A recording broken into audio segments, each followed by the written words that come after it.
रामकृष्ण हरी मैत्रिणींनो, मी आज करटुल्याची भाजी करणार आहे। करटुले म्हणजे काय हे खूप जणांना माहित नाहीत। रानभाजी आहे, ही आता लोप होत चाललेली आहे। हे पहा, मला ही रानभाजी सापडली, त्याच्यामुळे मी आज ही करणार आहे। ही कशी करायची मी ते तुम्हाला दाखवते। मी त्याच्यासाठी घेतलेली आहे पाव किलो करटुले, एक मोठा कांदा, अद्रक लसणाची पेस्ट, कोथिंबीर चिरलेली, शेंगदाण्याचं कूट, तिखट, मीठ, हळद। मी आता करटुले कशी चिरून घ्यायची ते दाखवते। हे पहा, या पद्धतीने मी करटुले सगळे चिरून घेणार आहे। ह्याच्यामध्ये बिया असतात, ह्या जर मऊ असतील तर असेच ठेवायचे, जर बिया जाड झालेल्या असल्या तर त्या काढून टाकायच्या। माझे करटुले कवळे आहेत, त्याच्यामुळे जास्त जाड बिया नाहीत, त्याच्यामुळे मी असेच कापून घेते।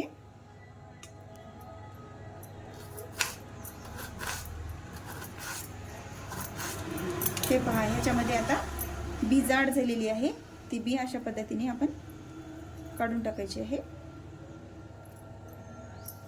हे पहा, मी सगळ्या करटुल्याला चिरून धुवून घेतले, कारण माती खूप लागलेली होती त्याला, त्याच्यामुळे मी छान स्वच्छ पाण्यामध्ये 2-3 वेळेस धुवून घेतले। आता मी भाजीला फोडणी देते। मी कढईमध्ये थोडंसं तेल टाकलेलं आहे भाजीपुरतं। आता तेल गरम झालेलं आहे, मी आता ह्याच्यामध्ये जिरे राई टाकून घेते।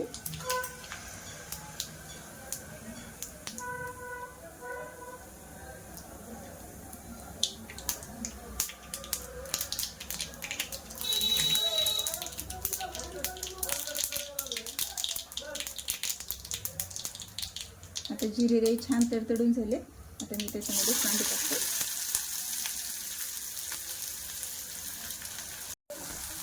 हे पहा, आता कांदे छान पारदर्शक झालेले आहेत। मी गॅस बारीक केलेला आहे। आता मी त्याच्यामध्ये अद्रक लसणाची पेस्ट, चवीप्रमाणे मीठ,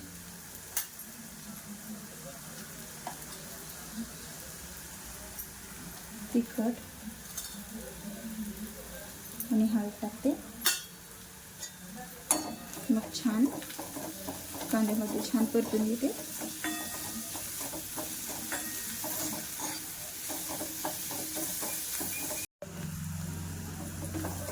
आता कांदे छान परतून झालेले आहेत, तिखट मीठ छान लागलेलं आहे कांद्याला। आता मी करटुले याच्यामध्ये टाकून घेतो।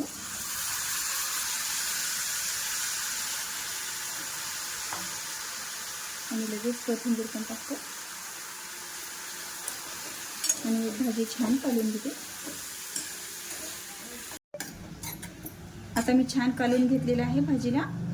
आता मी भाजीमध्ये पाणी टाकणार नाही, असंच बारीक गॅसवर ठेवणार आहे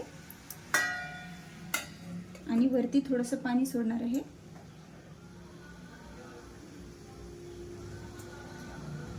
हे पहा, आता ह्या पाण्याने खालची भाजी आपली शिजून जाईल। हे पहा, आता आपलं वरचं पाणी आटत आलंय। मी आता भाजीला बघते। हे पहा, आता आपले करटुले छान मस्त शिजलेले आहेत। आता मी ह्याच्यामध्ये शेंगदाण्याचं कूट टाकणार आहे।